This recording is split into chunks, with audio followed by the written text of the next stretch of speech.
Hey Honeheke, it's a game changer here. So first of all, welcome to X-Ray.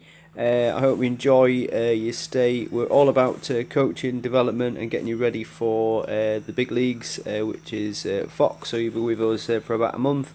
If obviously you're happy with that, we'll keep you here. But if obviously you demonstrate that you're hardcore, then you will step up as well. But in the meantime, obviously we'll be looking after you.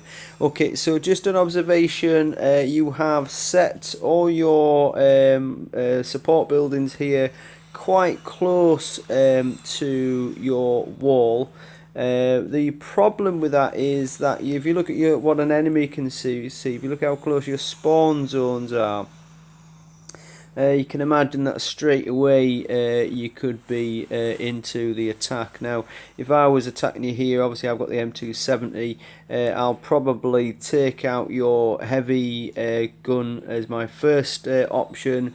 I should be able to take quite a bit with the salvo, and then I'm straight into your war factory. You might get the odd tank out first, but ultimately I would come from this side. Um, you could possibly come from maybe this corner as well, and try and come at you from this side. Again, if you dropped a tank in that spawn zone there to get the salvo to lock on, then M270s you could come over the top and start raining down on said salvo and the war factory and obviously the heavy cannon. What I would propose that you look at is get these buildings here and start to place them 2.5 squares apart to really push out your spawn zone. Because what that will do is it means that the players are really sort of starting quite far out. That'll give chance for vehicles to deploy. It will give chance to get your soldiers deployed, your helicopters up and things along that sort of line. Whereas it is because of your spawn zone, I can naturally get straight into your defence and probably take out your war factory before things get deployed. So 2.5 squares is the kind of maximum that you can place. So if you notice here, you've probably got yours within 1 square of each other. Where if you space them out, you'll find that you probably will need a couple of buildings here, and then you can start to put them in the perimeter. And that'll push that spawn zone out. Now I also want you to have a little think about mine placement as well. Your mine placement, I would have attacked you from sort of this end personally, because I'm always thinking, how am I going to get your war factory out? Because there's things in the war factory that are likely to do more damage than anything else. So I would be placing mines in areas that you think people are going to come from. It looks like you're trying to push people to this side by having the heavy gun, but if you think that with an M270 and obviously the newer HIMARS, that level 4 one that I've got there, you can massively outrange a lot of your guns. You can certainly outrange machine guns. You can certainly outrange with the HIMARS the howitzers and things like that. So what they can't outrange is peacemakers, so look to get peacemakers as soon as you can, because they're rather good, and look to use maybe a few more salvos.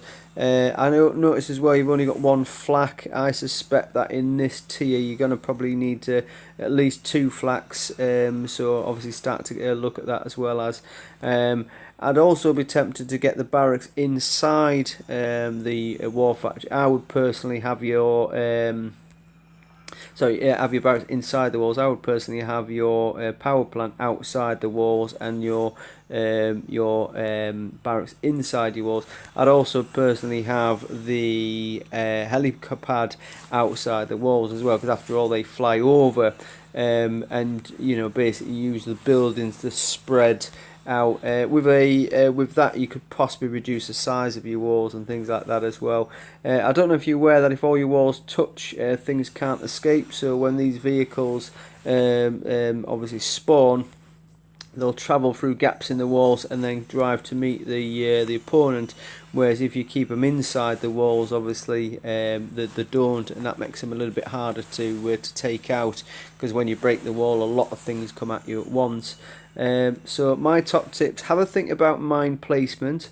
Have a think about what you're going to get hit with now you're in obviously the higher leagues.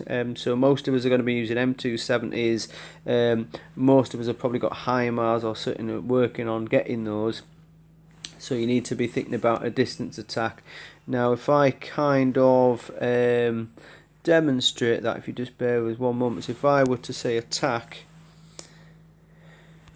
drop my shield just for you, bro. So what I would do, I'd pop a tank, say there, get the salvo to lock on, and then I would come up and over.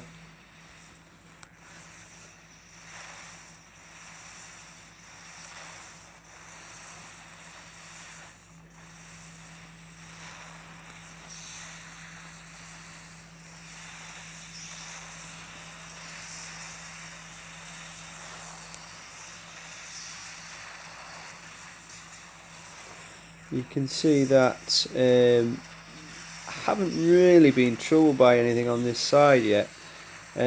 Most of your turrets, if you think and look, are on the other side. So I can kind of hit you quite easily on this side and not really get that much damage. So have a little think about that. Obviously I'll surrender in a second.